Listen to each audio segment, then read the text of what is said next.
What's going on, everybody? Welcome back to the Schixo podcast here on YouTube, Spotify, and iTunes. Of course, you already know you can follow me on Twitter at Schixomania. You can follow me on Instagram at SchizoForever. And keep it locked here for another episode of the Schixo podcast. Today, I have on my podcast Craig Hey, Harrison. what's up, y'all? What's up? What's up, Happy Craig? to How be you here, feeling man. today, Happy to man? be here. I'm feeling good, man. Feeling great. I ain't gonna lie. I'm blessed.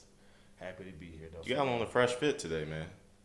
Yeah, You did all this for the Schixo podcast, bro? I did it for you, man. I'm trying to help you out a little All right, bit. man. Okay. Maybe get you some followers. A little. All right.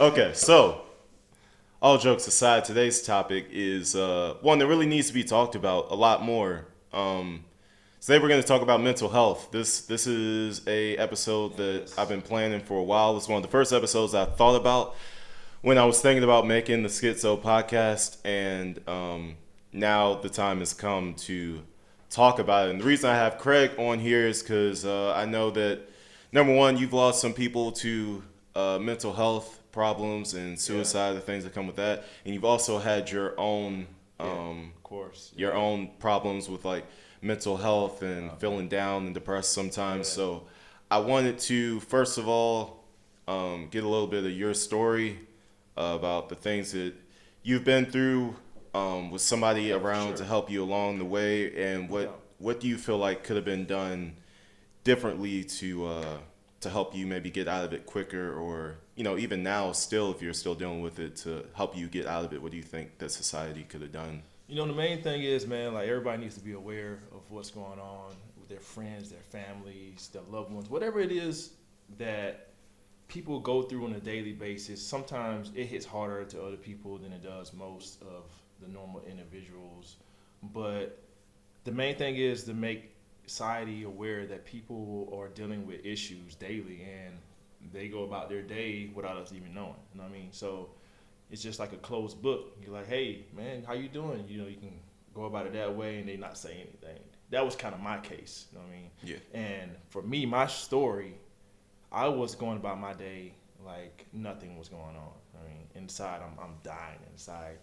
And it was rough for me, but I still had the will to help people who was dealing with certain things like mental issues or family issues or stuff like that. Because being in the military, that I am in the military, we are taught to deal with those things with our troops, our co-workers, our fellow NCOs, even some of our flight chiefs. But beyond that, most importantly, mental health is a real issue. And not to say that I'm crazy or anything like that, but we all go through life things. And I went through one of those instances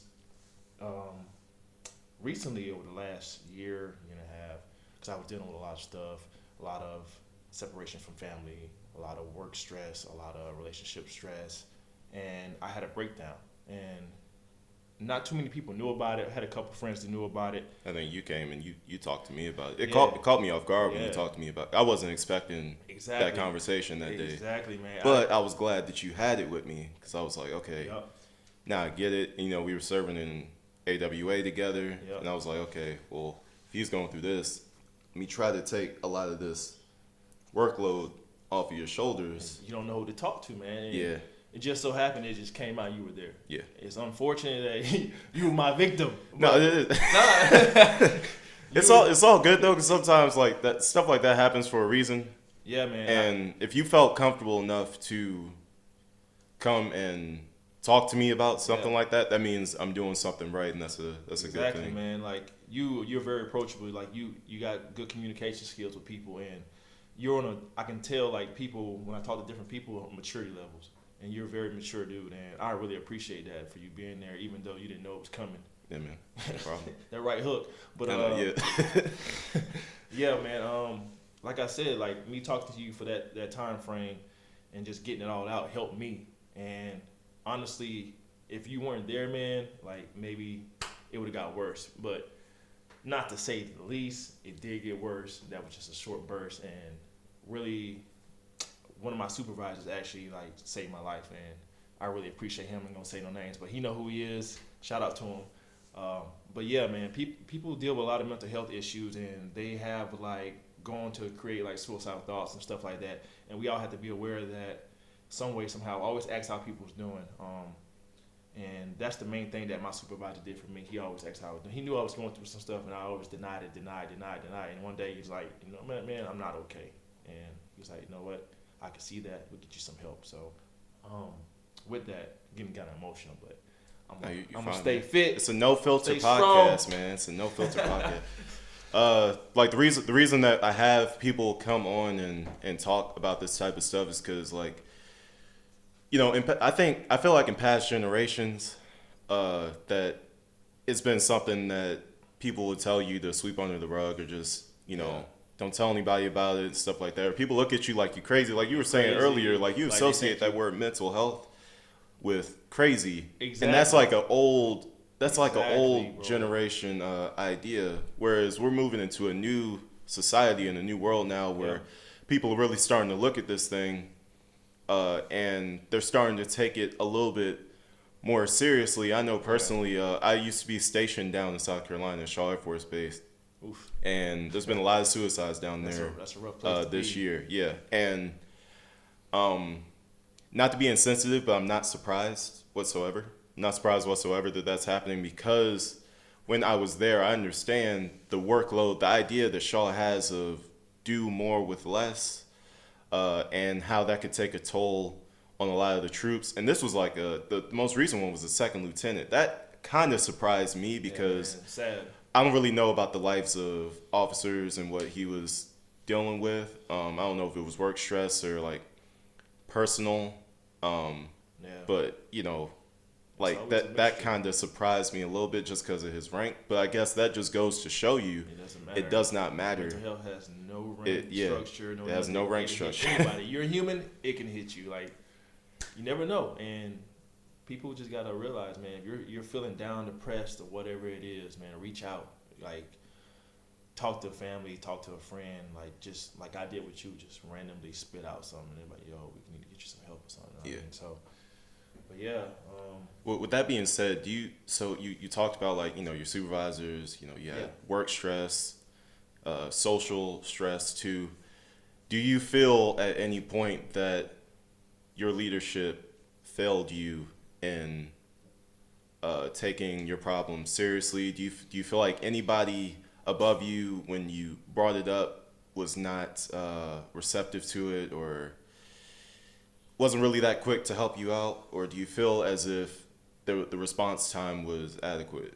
I want to say this, man. My leadership did a phenomenal job. I'm not just saying that because I'm in the military and whatever it is. No filter. I can't say, like, they did a great job. The supervision that I was under at the time, he did a great job. I mean, he did instantly got me help. I mean, and I broke down in front of these grown men, crying, bro, about my situation. And it was crazy because everything came out, and I started talking about, like, my past as a kid and, like, how my father wasn't there. And that was, like, the main thing. Yeah.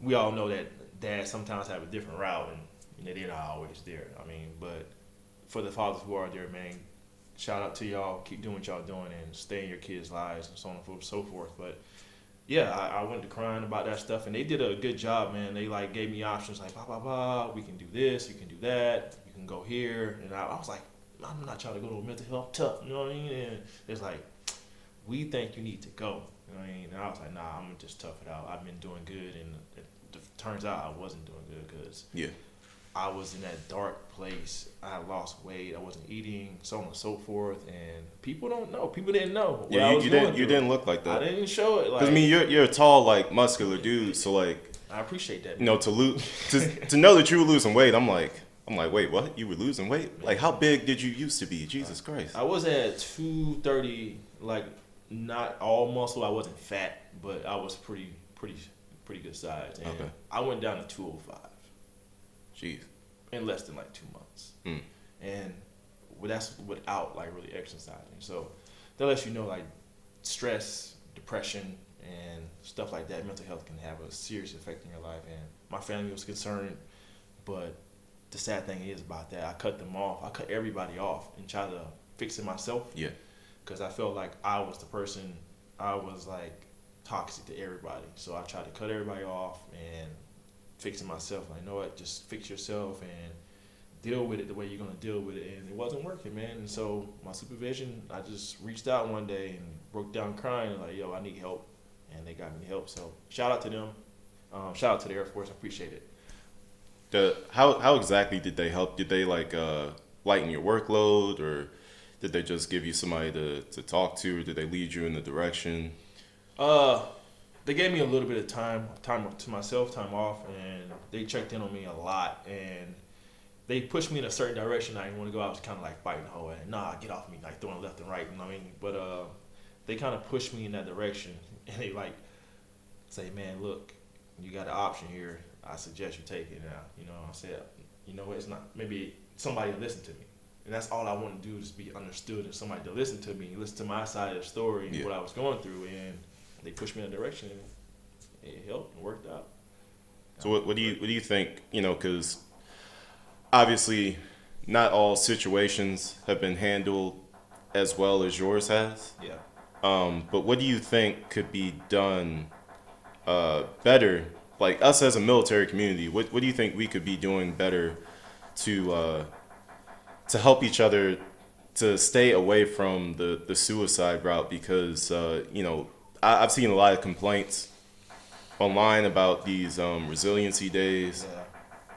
People feeling like they're not really doing anything for them.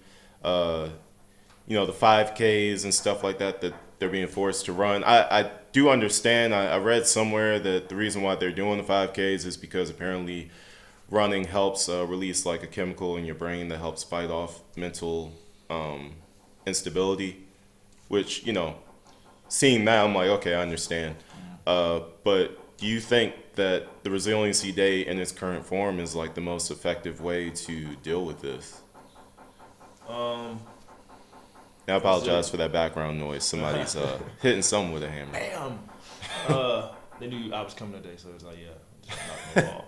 We don't want to hear this. We don't want to hear this. But I think right now, I think everything is not the greatest. I think it takes more than a Resiliency Day to reach out to people. People want to feel comfortable with people to open up.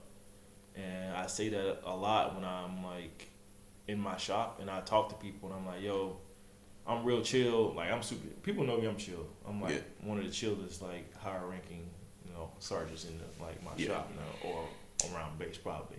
But I'm super chill, man. I like try to talk to people and understand what they're going through and try to get a better view of like what they're dealing with, either be at home or work or whatever. And I was like, listen, like the better you are explaining yourself to somebody and like telling them what you're going through and stepping up and actually saying, hey, I'm dealing with something.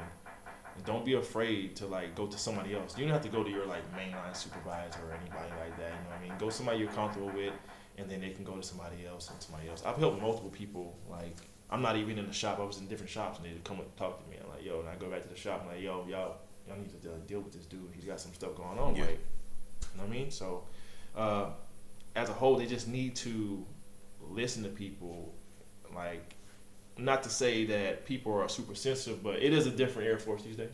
Yeah. I mean, it's a different type of military. It's changed. But when I got in, you know, it's like people like, I'm not really sensitive. You know what I mean? I don't need your help. But people change. The Air Force changes. Work changes. So the best thing they could do is like listen, try to be there for people, not actually like say, well, we got this going on, blah, blah, blah. Nah, like this person, you need to understand people are human. They got lives. They got stuff they're dealing with outside of work. So that's the best thing you can do right now. But I think they're headed in a good direction, honestly. They're trying their best to get people involved, get involved in people's lives, try to cheer them up. So Resiliency Day, I think it's a good thing. They just need more feedback from people. I mean, people got to step up and talk. So, you know, we're talking about the leadership, those who are putting this stuff together. A lot of them don't necessarily have an idea of what somebody with depression or mental health problems or anxiety or anything like that is going through. Could you put into perspective, like sort of describe what it's like for somebody that's battling depression, what that feels like, how a normal day in the life of somebody, well, it's not normal, but a day in the life of somebody with depression, how does that go from like start to finish? Man, it's for me, for instance, my story, man. Like, if this is how it is for everybody, like, I woke up feeling down. It was no joke. I dreaded to get out of bed. I dreaded to go to work and having to deal with people sometimes, and it's like all those thoughts like in my head while I'm at home. And as soon as I walk out the door, I gotta switch because I've been trained in the military. They're like, you gotta be professional, and I switched. That's why nobody could tell, and only people who knew. But it's like, man, it's a dark place. It's real dark, and you try to find yourself a lot, and you're like Trouble eating throughout the day too, stuff like that. Yeah, and it's bad. I would say it's a endless cycle of emotions, constantly over and over and over. Feeling like you're not good enough. Feeling like you're the toxic person. Feel like you just need to leave this place. You want to be alone. Feeling like you want everybody to just disappear. It's an endless line of emotions, like infinity, and to be honest, Yeah, Buzz Lightyear. You know what I mean?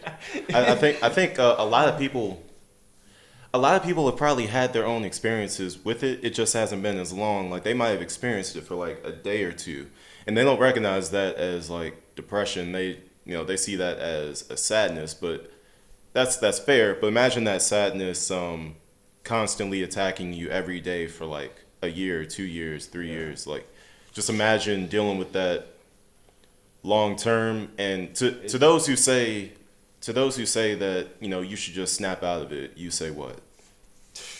Just snap out of it, man. That's like the wrong thing to say. I think. Yeah. Like it's not that easy. It's like an endless cycle for that long. It's a ticking time bomb, Mm-hmm. and it takes the right circumstances to set it off. And that's what happened to me. Yeah. Telling people to just get over it or certain things and that aspects, like you need to just stick away from that. You need to really dig down and like listen to people. If they don't want to open up to you, you're like, okay, well I'm just gonna like chill here a little bit. You know what I mean? Try to talk about something else, and eventually they open up. Yeah. So with that, man, I would say don't approach people like that because it's just gonna make it worse. I mean, you gotta be understanding. So Yeah. yeah. And I could definitely agree with that. I had my own sort of battle. I wouldn't say it was maybe it was like a mild depression. I don't think it was as bad as what you were dealing with. Yeah. But I would say I was dealing with some financial problems. Yeah. And I was seeing like no way out, no hope for it or anything like that. And then, the feeling every day of waking up and remembering that you have that burden on your shoulders. I was having nightmares about it. Yeah. Same. I would wake up and think about it. I would drive to work Thinking about it. thinking about it. I'm working a like dark cloud over you. yeah, I'm working like 8 to 10 hours, and still I got these financial problems. They won't go away, and it takes a toll on you to the point where it's really all you can think about. Exactly. And you put on this facade, you put on this straight face. Exactly. Those who know me at work know that I 90% of the time look cheerful. Yeah, you look cheerful to me. I didn't know anything was going on. Because just like you, I wasn't like really letting anybody know like the situations that were going on. And to be honest with you, I wasn't even talking to my wife about it. Mm-hmm. And then she could tell that something was wrong, and she was like, he's hiding something from me, and she's thinking like the worst, because I'm not telling her something. Yeah. Come to find out, it's just me dealing with financial struggles and not wanting to really tell her because I want her to think I have everything under control. Exactly. And that it's damaging because, like I said, she's thinking the worst. That could have transpired into something that didn't even need to be. Yeah. You know what I mean? And so if you do have a mental health issue, I do encourage you to talk to somebody. Yep. You ain't got to tell everybody your business. Like, Nope. If you're not comfortable talking to your supervisor, like Craig said, you don't have to talk to your direct supervisor. This isn't like a chain of command thing. You could talk to literally anybody.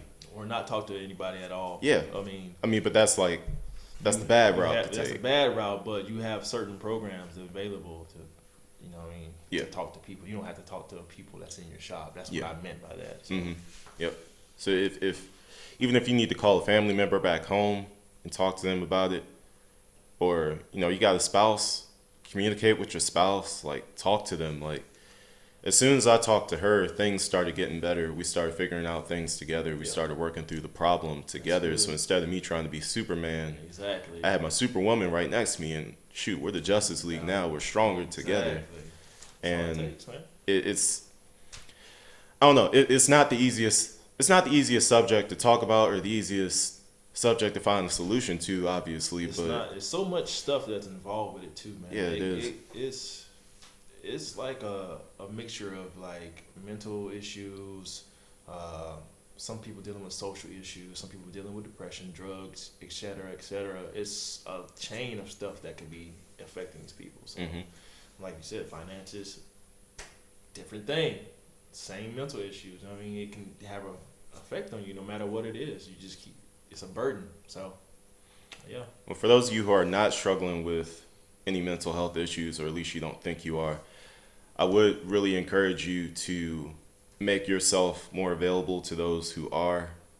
I know sometimes it's tough, because I'm not going to lie and say like that everybody that's dealing with mental health issues is the nicest person in the world. Sometimes they're an a-hole. Yeah. Sometimes like you really don't feel like dealing with them. They suck at their job, or they're just not the best person, or they like to throw their weight around or something like that. Just try your best to make yourself available. You know what I mean?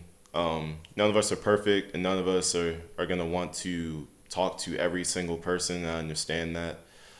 But just try your best to make yourself available to those who need you, because suicide rates just keep going up and up and up. That's in the normal society, and in the military. Yeah. And it's not slowing down. I don't know.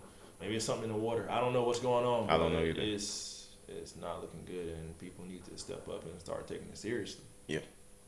But that's all we got for you guys today. Greg, I want to thank you for joining me Appreciate today. you, brother, man. I got so much more to talk about, but hey man, love to have you on for another episode for sure. Man, for sure, yeah. I love talking, man. Like I've been through so much, man. I can talk all day. Hey man, well, y'all want to see him in another episode of this podcast, man? Just make sure you guys leave a like on this YouTube video. Subscribe on Spotify to the Schixo Podcast, on iTunes to the Schixo Podcast, and of course you can follow me on Twitter at Schixomania, and on Instagram at SchizoForever.